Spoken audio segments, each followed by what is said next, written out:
to look at the 10 blogs before you in the list and to read them, read the entries for weeks 5, 6, 7 and 8. And if you spot mistakes, maybe leave a comment for the person. The number one thing that's costing people marks in the blogs is just English. Because the penalty for having spelling mistakes is such that it's very expensive. Yes, sir? I think it was week 6, I posted it on a blog and it just marked out, like blacked out some of my text.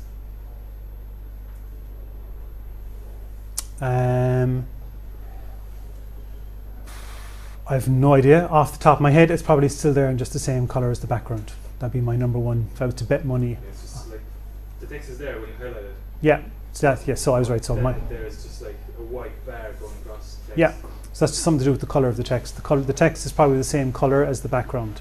That would be my guess for that. And so it's white on white. So it's not there, it's just invisible because white on white is invisible. That'd be my guess. That's the kind of thing I would have seen before. So if you could look at the 10 blogs before yours on the list and comment, that would help the person if they have mistakes. So if you can't look at 10, you can't really give out to me for not looking at 100 in a good time frame.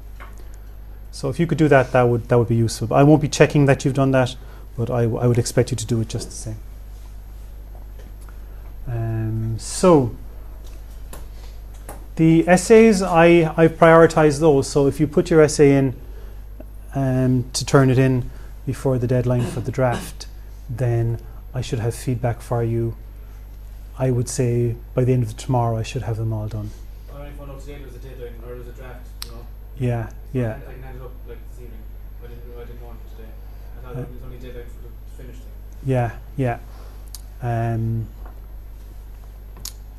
Yeah, you can do that if you want. You can email it to me. I can pop it in.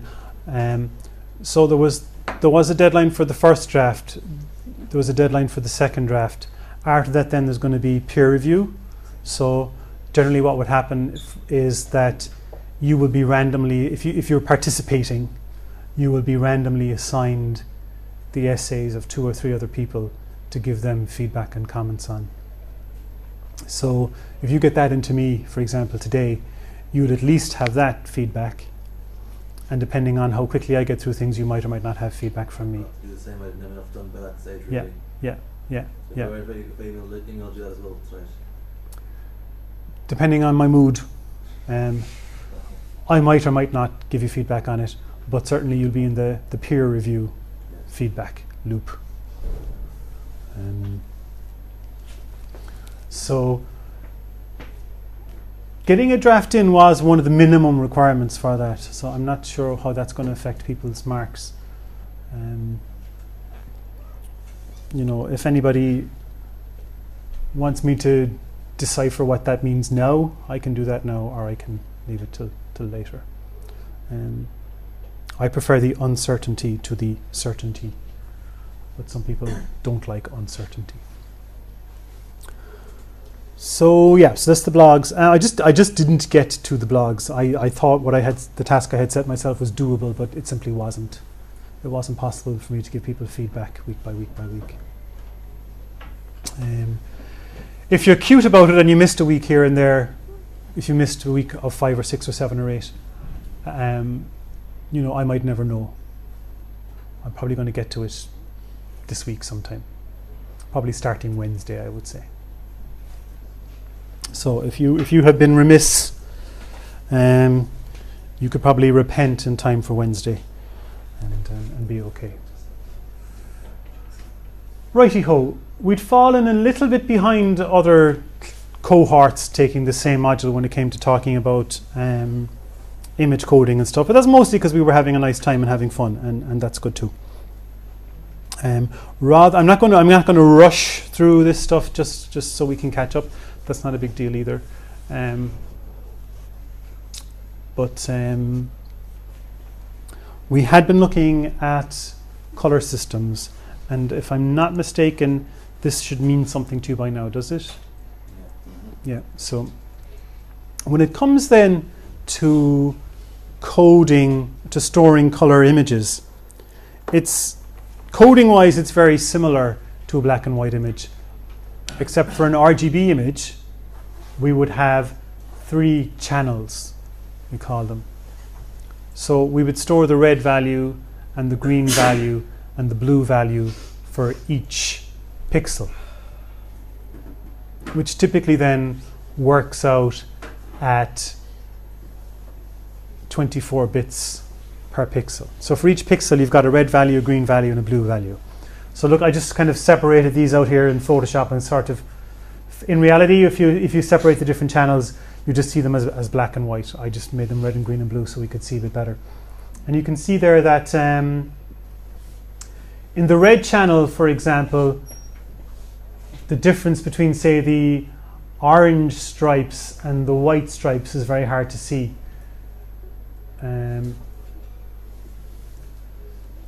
That's not a great example really of what I'm trying to say, so I'll just skip ahead, you know. The difference between the red stripes and the white stripes isn't very pronounced, because full-on red has a full-on red value and full-on white has a full-on red value, so the difference between them isn't very noticeable. So often you can see you could tell which channel you're looking at. A better example here is these doors. You can imagine my nerd glee when I found doors, red and green and blue, in that order. In Cork, actually, down behind, you know, that's one of those streets that would take you from, say, is it Gallagher Square, the place where, yeah, that would take you from there kind of down to the quay by the river. One of those little. There's a big Mary thing painted on the wall, I think. Yeah, that's a painting of a Virgin Mary replacing an actual Virgin Mary that was there. Yeah, that street. You know your virgins. Okay, so you can see here that in the red channel, the red door is quite bright. And actually this white mark here is almost unnoticeable in the red channel because it's so close, again, because red has a high red value, white has a high red value. So you can see here the green then here would be the lightest, not so pronounced here, and in blue, the blue door is the lightest channel. Even though it's quite a dark blue, you could still detect the blue door in the blue channel. So you essentially store the redness and the greenness and the blueness as if they were separate images almost. If I was really determined to demonstrate the point, I would get 3 of these analog overhead projectors here and print out this red channel and this green channel and this blue channel, and then get a red, a green and a blue filter and line them up perfectly so that you could actually see the red light and the green light and the blue light recombining into this color image. It would be a fairly impressive demonstration, but I would have to do a lot of lifting and stuff. So these are the HTML color codes which you already saw. We don't need to look at those, I don't think, anymore. No. Window. So the next thing that I want to look at today then is a thing called dithering. So we're going to look now at some of the techniques we use for compression. So I might have explained before that compression is a reorganization of data to a form that takes up fewer bits. So if you imagine, say, at the post office, imagine if they charged you based on the size of the envelope. So if I was sending this poster somewhere, it would be, you know, say it was fairly expensive. Let's say it was going to cost me 16 euro to send this poster based on the size of the envelope. Well, if I folded it in half, I could fit it in a smaller envelope, and then it might only cost 8 euro. And if I folded it in half again and would fit in a smaller envelope, it might only cost 4 euro. Please don't get this wrong, Colin, it's very easy maths. If I fold it in half again, then it might only cost €2. So by reorganizing it, by folding it up, so to speak, I'm able to transmit it, or store, but transmit it more cheaply. Now, in the compressed form, it does have usability issues. I can't really use it. So at the other end, you have to decompress it. So like unfold it to get it back to the original. Now, I may have mentioned that there are two kinds of compression then when it comes to images. We've lossless and lossy.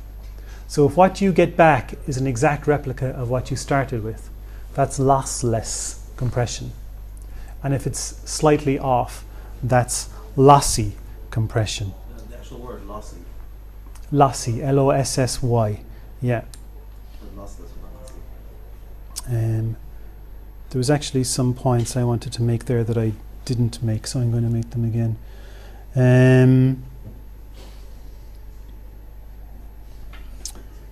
Yeah. When it comes then to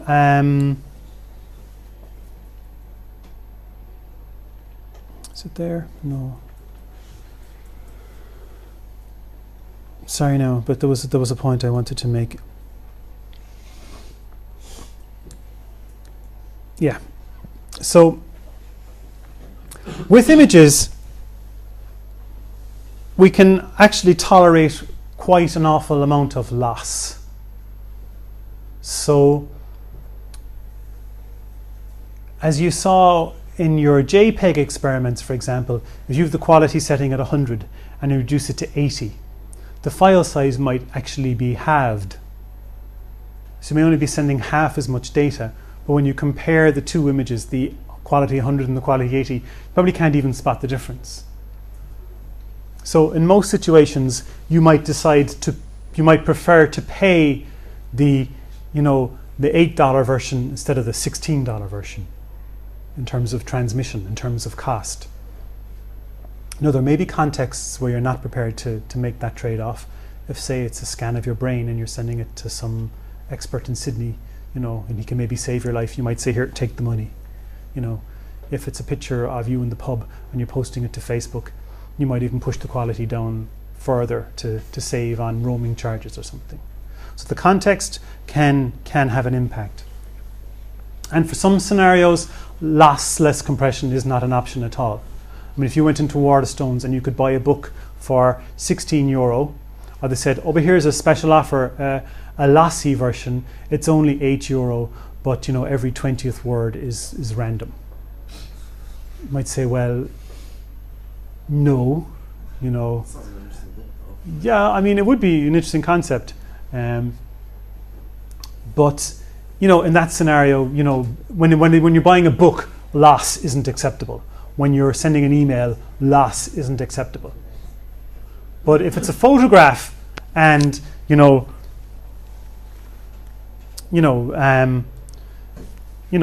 color of your shirt looks slightly less vibrant green than it should, you might say, yeah, but if I'm going to save, if it's going to cost me a third or a quarter or a fifth, I'll take that loss.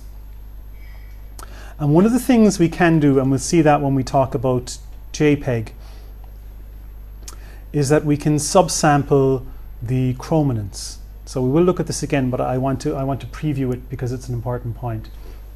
It turns out that humans aren't especially sensitive to color. We're very sensitive to differences in luminance, which is the lightness and darkness. So the lightness and darkness of things we can pick up on, but differences in color we're not so great at. And it can be sort of demonstrated that, I don't know, but there are certainly theories about we having evolved our color vision in different phases of our evolution, and it came much later than our black and white vision. It's why, for example, you can if you get up in the middle of the night, you can see, but you can't actually see color. If you think about it. Usually in the middle of the night you don't have time to be thinking about these things. But if you're wandering around in the dark, you can see things, you can make out shapes. You can't typically make out colour. And here's an example, a very extreme example. So let's assume this image is 400 pixels by 600 pixels. What I've done here is I've separated out the luminance part and the chrominance part with some jiggery-pokery in Photoshop to illustrate the point. So you could see how this and this, so this luminance information and this chrominance information could, added together, give you this. And what I've done then here is I've subsampled the bejesus out of the color part. Okay, so I've thrown away, well, let's see if it's 4, I've thrown away 15/16 of the color information, right? And when we put it back together, you don't actually, it's not a disaster, like. I don't understand what you're talking about. Yeah, okay. So, that's okay. So,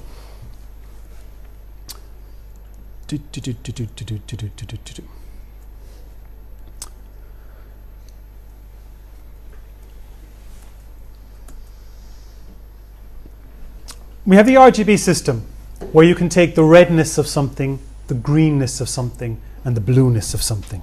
So here we have the redness and the greenness and the blueness. You can also represent a color by separating out the lightness and darkness part of it from the color part of it. So we have the luminance and the chrominance. So it's as if you have like a black and white, let's say you have a color photograph, and then you take away the color to make a black and white photograph. Well, that black and white photograph, that's the luminance. Now, suppose you wanted to take that and put the color back in. Well, that color information is the chrominance. Right? So we've luminance and chrominance. So one is the lightness and darkness, and one is the colorness. Do you know? And we actually even have different cells in our eyes to experience those different phenomena. So we have rods, which are sensitive to lightness and darkness, and cones, which are sensitive to color. And so you can take a pixel, its RGB value, and you can separate out the chrominance part of it mathematically, and the luminance part and the chrominance part.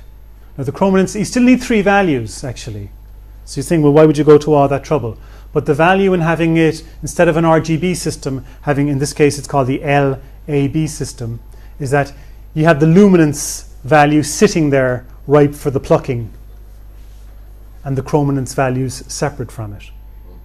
And so you can do this kind of thing that we're talking about. So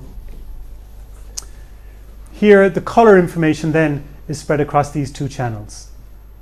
You can see that for this image, most of the information in it is in the luminance part. The chrominance isn't as detailed, so to speak. Now it turns out that we're more sensitive to luminance than we are to chrominance. And so if I was to take an RGB image and decide I wanted to throw away some of the data, which is what we do with subsampling, where we reduce the amount of data there. Do I throw away some from the red, some from the green, or some from the blue, or some from everywhere? It's a tough call. But because of the way human vision works, if you've lined them up into luminance and chrominance, it's easy to see where you can get away with throwing away some data. So why black and white photograph seems to be more detailed and leaps off the page more than a colour photograph? No, Oh. something else going on. But we are more sensitive to luminance than we are to chrominance. So here, I've taken this image and I've separated out the luminance part and the chrominance part. You know, the chrominance colours, do they still have the same, like RGB, the same kind of values originally as they did with the sim picture? No. Numerically, it's a different representation. But those combined makes those numbers, that's all it is.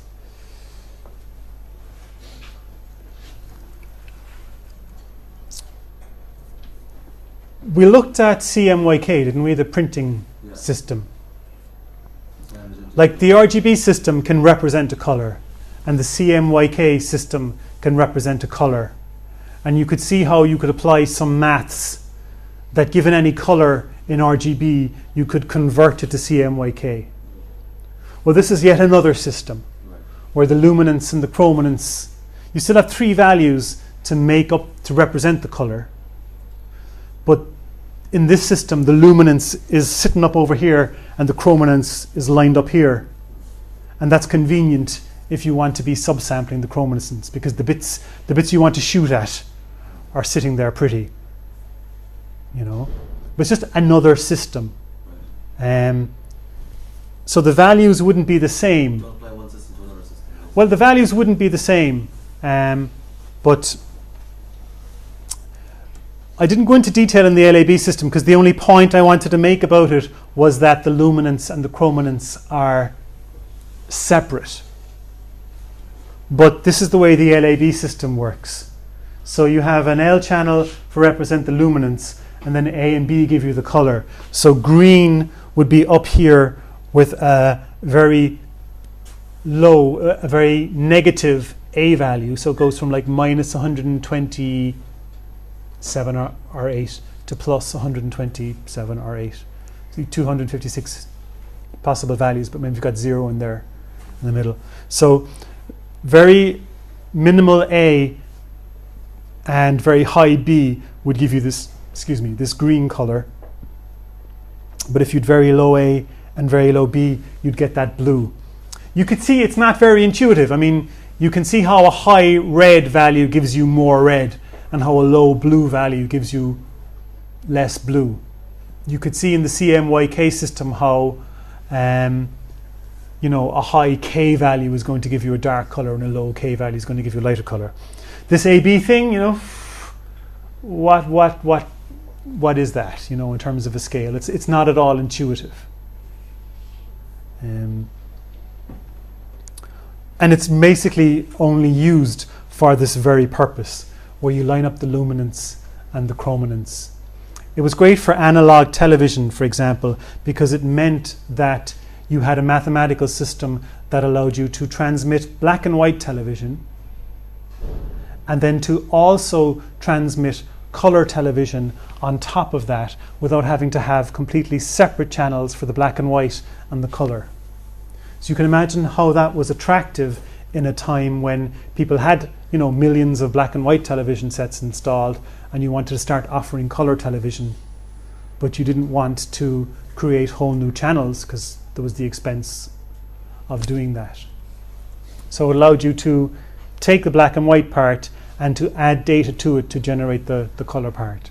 That makes So sense. it's amazing how some of these things have come, from the 1950s, really, and they're still with us.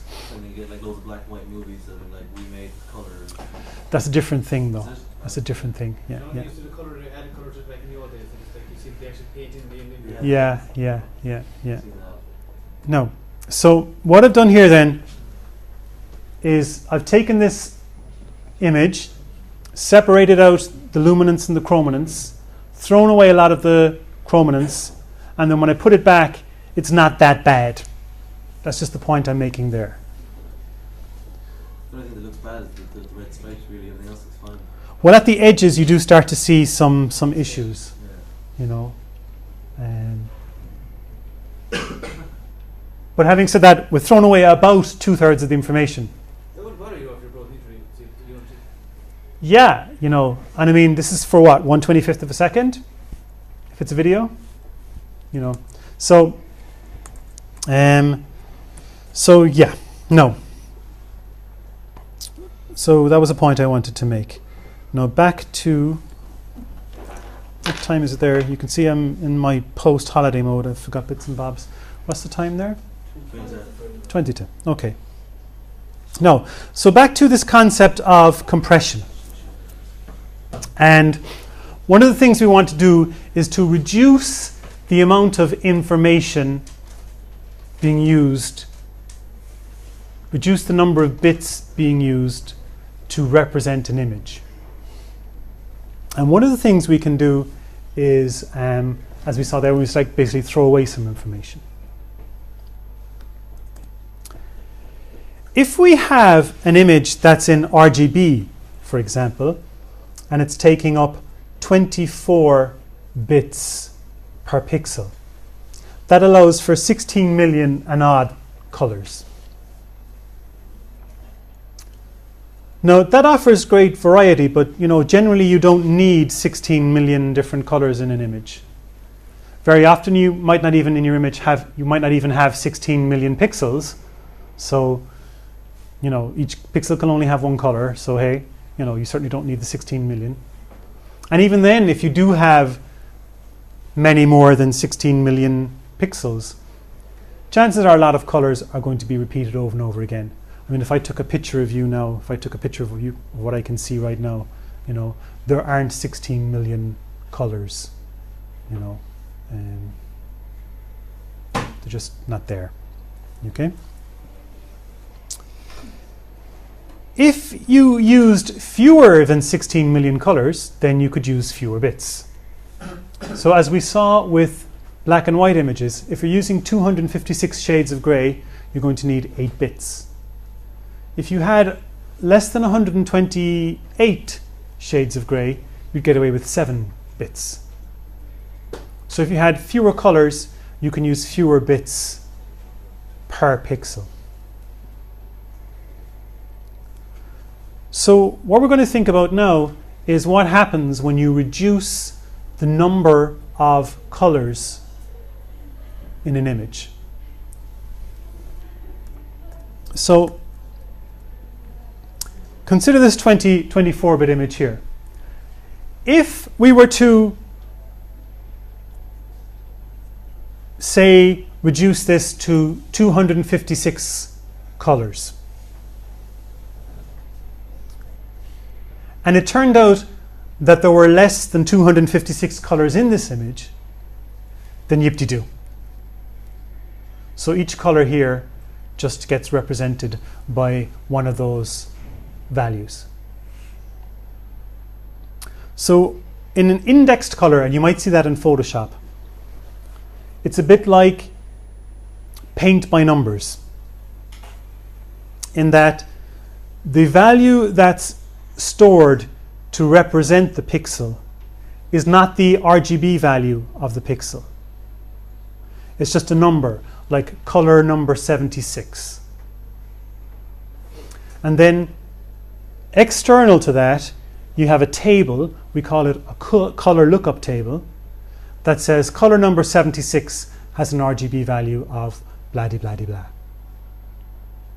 So it's very like paint by numbers, where instead of having the actual color printed on the canvas, you just have the number of the color, and then you go to that particular paint pot that has the actual color that you want. So that's indexed color. And you can go from an image that is 16, you know, an RGB image, to an indexed color version, and that gives you up to 256 different colors. And they can be any 256, and usually then Photoshop does the job of doing the maths for you to give you the optimum 256 colors. We call that the palette. These are the optimal palette for that image.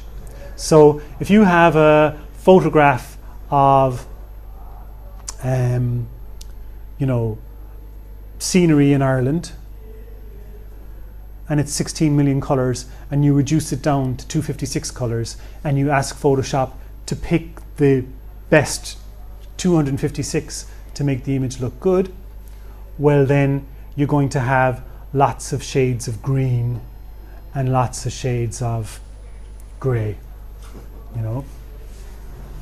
If you have a photograph from, I don't know, southern Portugal in summer, then you say to Photoshop, I want you to, you know, convert this from 16 million colors, 24 bits per pixel, down to just 256 colors, 8 bits per pixel.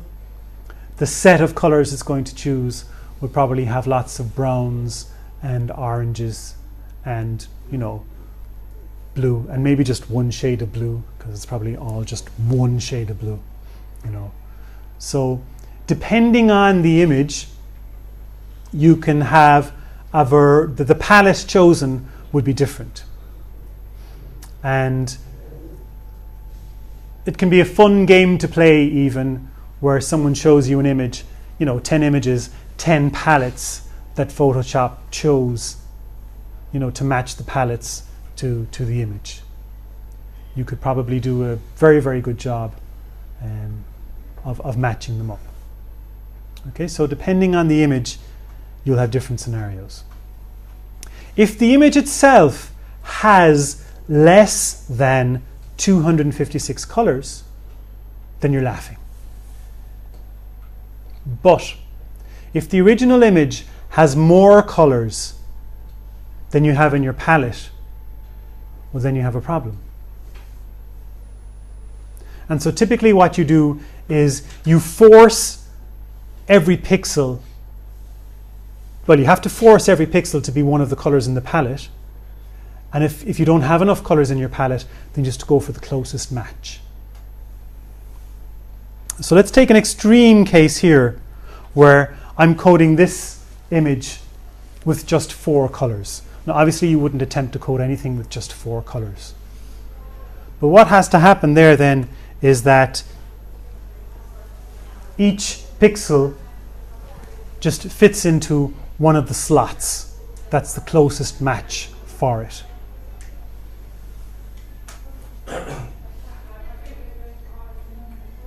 And so here we see this kind of banding effect. You'll often see it where if you reduce the number of colors too much, you get what looks sort of like a posterization effect. It can actually be quite cool to take, say, a photograph of someone, you know, if you're in a band or something, or you have some photograph. If you force it to be just, you know, 7 or 8 colors, you can actually get a very interesting graphical effect. But we're not interested in cool graphics. We're interested in representing the images as faithfully as we can with the bits that we have available to us. So it can be a problem. So can anybody see what I'm talking about here? That if you're talking about a, you know, pixel paint by number scenario, when you go from RGB 24 bits per pixel and you've got a palette that's too small for the number of colors you have, some pixels are going to be forced into a slot. That's just an approximation.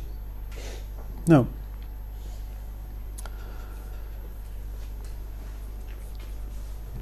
So in indexed color, you don't then represent the actual color on a pixel by pixel basis. If you're sitting there looking at the data, you're seeing the number of the color. So it's like paint by numbers. And then you have somewhere else in a lookup table, you have the actual RGB values. So if you're trying to display this image, you've got, well, okay, I've got pixel color 0. Okay, color 0 is 226, 246, 2. Okay, so now I know what color that is. The next color is color 0. Okay, so it's 226, 246, 2. Eventually you come across, okay, color number 01, that's 163, 218, 10. So there is that slight overhead of having the lookup table, but it's tiny in comparison to the saving that you can make. So if you only have if you have only 256 colors in the image anyway, you can get it down to about a third with no loss. But if they're more than 256, there are going to be issues. So I want to introduce you to a topic today, and then we'll finish it off the next day. But I want to plant the seed of it in your brain before you go. So, blah, blah, blah. Here we're reducing the number of colors here in this image. You can start to see there, look, that the first place you notice it is in the sky. Some of the subtlety gets lost in the sky. Here I'm down to 6 bits per pixel. It's 64 colors. It's still pretty okay. At 32 colors, you can start to see it in the sky the most. And then we're pushing the boat out here. At 8 colors, it's looking like this, 6 colors, and so on. At 1 bit, you're only going to get 2 colors. But this is what I want to introduce you to today. Just want to get this idea across, and then I'll let you go.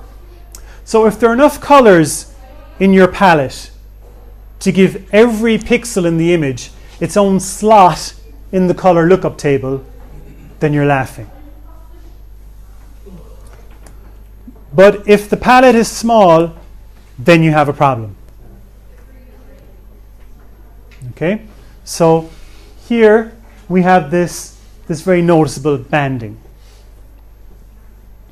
One of the things you can do is dithering. Now, this image here has only 8 colors in it. It's 3 bits per pixel. This one here has only 8 colors in it. It's only got 3 bits per pixel. But it looks better. Can you see from the back row what's going on? It's actually better on this big screen than it is in the small one, which is kind of the point. That's how you'd expect. So if you look in closely, what's going on is that instead of just plain expanses of color that's in the palette, at the regions where they meet, you have this pattern here where you're simulating a color that's not in the palette with the juxtaposition of colors that are.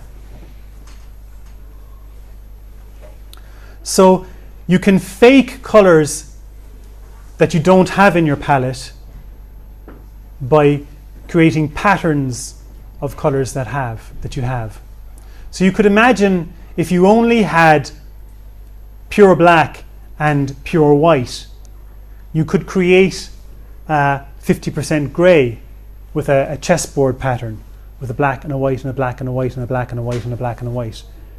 And the idea is that from a distance, if you're back far enough from it, it would give you the illusion of grey. And so that's what's happening here. So on the left here we have plain colour, and on the right we have the same colour produced or simulated with dithering. And if I exaggerate the size of the pixels, that's actually what's going on. So you can simulate. Can you see? Now that you know they're there, can you see the pixels in the right image, the 2 different colors? So if the 2 different colors in the right are combining to simulate the color in the left, certainly if I take off my glasses, I can't see the difference. So that's what dithering is: simulating a missing color with the careful juxtaposition of available colors. And we'll look at that in some more detail in the next class. Thanks, guys.